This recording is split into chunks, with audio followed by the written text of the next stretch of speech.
ప్రభాస్ స్థాయి pan India సినిమాను మించి అని చెప్పడానికి ఇంతకన్నా ఉదాహరణ అక్కర్లేదేమో. నిన్న సాయంత్రం కొరియన్ నటుడు డాన్ లీ తన ఇన్స్టాలో సలార్ పోస్టర్ని షేర్ చేసుకుంటూ చిన్న థమ్సప్ సింబల్ పెట్టాడు. అంతే, ఒక్కసారిగా సోషల్ మీడియా ఊగిపోయింది.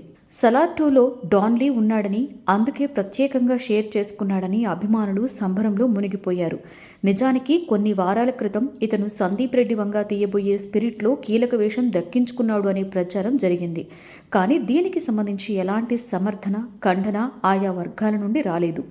ఈలోగా సలార్ 2ని డాన్ లీ ప్రస్తావించగానే హైప్ ఎక్కడికో వెళ్ళిపోయింది. నిజానికి తాను సినిమాలో ఉన్నాడో లేదో తెలియదు. ఎలాంటి అఫీషియల్ అనౌన్స్మెంటూ లేదు. ప్రభాస్ లుక్ నచ్చి దాన్ని పంచుకున్నాడో లేక ఏదైనా క్యారెక్టర్కి గ్రీన్ సిగ్నల్ ఇచ్చాడో స్పష్టత లేదు. అయినా సరే చిన్న పుల్ల అడవిని కాల్చినట్లుగా డాన్ లీ ఇన్స్టాకి వస్తున్నటువంటి ట్రాఫిక్ని తట్టుకోలేక కాసేపు ఆ పేజ్ని బ్లాక్ చేయవలసి వచ్చింది అంటే పరిస్థితి ఎలా ఉందో అర్థం చేసుకోవచ్చు. 2016లో వచ్చిన ట్రైన్ టు బుసాన్ నుండి డాన్ లీ పాపులారిటీ బాగా పెరిగిపోయింది. ఎంఎంఏ ఫైటర్స్కి శిక్షణ ఇచ్చిన అనుభవంతో పాటుగా కొరియన్ సినిమాలకు అతను కంపోజ్ చేసే స్టంట్స్ అబ్బురపరిచేలా ఉంటాయి.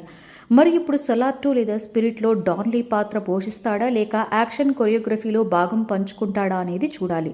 మొన్న హోంబలే ఫిలిమ్స్ 3 అనౌన్స్మెంట్లకే ఉక్కిరిబిక్కిరి అయిపోయిన డార్లింగ్ ఫ్యాన్స్ ఇప్పుడు డాన్ లీ అప్డేట్ చూసుకొని తెగ మురిసిపోతున్నారు. ఏది ఏమైనా పర్న్ వరల్డ్ని మించి ప్రభాస్ ఇంతింతై అన్న రీతిలో అందనంత ఎత్తుకు ఎదగడం చూస్తే తెలుగువాడిగా ఇంతకన్నా గర్వం ఏముంటుంది?